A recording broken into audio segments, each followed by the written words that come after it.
আছে এটা খুললে 30 টাকা বেশি কি থাকে না আমরা কামাই বন্ধ করে খারাপটাই করতে না খামু কি বড় কষ্ট মধ্যে আছে বৃষ্টির মধ্যে তো খারাপ অবস্থা মনে করেন পানিতে সব গাছের তলাইয়া হ্যাঁ মানুষজন চলতে বেতাল হ্যাঁ এরবার মনে করেন যে ইয়ামের রোড ঘাট সব গাছ তলাইয়া কি অবস্থার মধ্যে আছেন?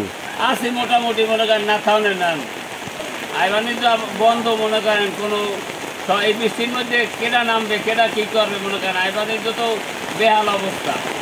কি অবস্থা? অবস্থা হচ্ছে রোডের সদর জিগলি স্কুল রোডের পিছনে পানির যে আডমান তলাই গেছে, আপনার পুরন হসপিটাল রোডও তলাই গেছে। আমরা গাড়ি ঘোড়া চালাচ্ছি না কোনো জায়গায়। আমরা চালাবো রাস্তাঘাটে সব তলাই দুইটা বড় মুখা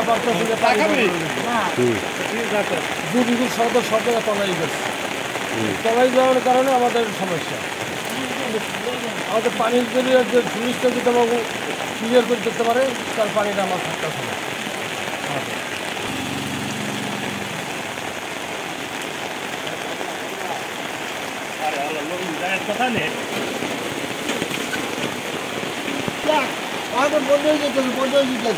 হ্যাঁ কি অবস্থা সমস্যা কি? সমস্যা পানি লাগবে পানি।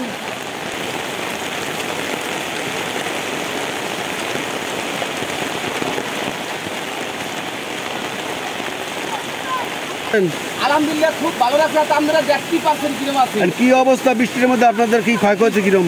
বৃষ্টির মধ্যে অনেক বাড়িঘর তলাই গেছে, ঘরের মধ্যে পানি আছে। আপনারা সামনে আগান দেখবেন, সামনে দেখবেন চারপাশে ঘর তলানি আছে।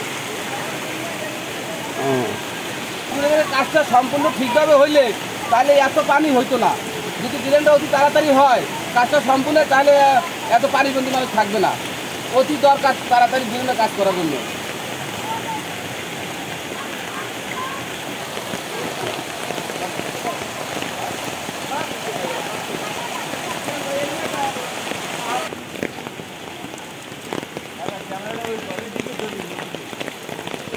আপনারা দেখতে পাচ্ছেন যে এই একটানা 2 দিন ব্যাপী বৃষ্টি হওয়ার কারণে এই দেখেন এই ঘরের ভিতরে পানি ঢুকে গেছে।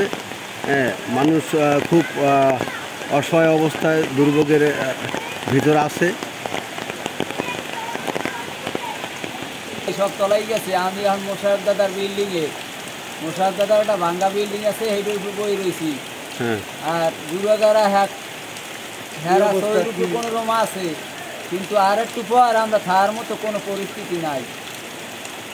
যে আমাদের ড্রেনটা যদি এই ড্রেনটা হইতো তাহলে এই পানিগুলা ড্রেন দিয়া সাথে সাথে নামিয়ে যাইতো। এখন ময়লার কারণে আর ড্রেনের সমস্যার কারণে এই পানিটা নামতে আসে না। আমাদের যে পৌর কর্তৃপক্ষের দ্বারা যে আমাদের এই ড্রেনটা যে তারা অতি দ্রুত ড্রেনটা আমাদের করিয়ে দেয়। আর এই রাস্তাটা আমাদের এই রাস্তাটায় এটা হাঁটার মতো কোনো পরিবেশ নাই।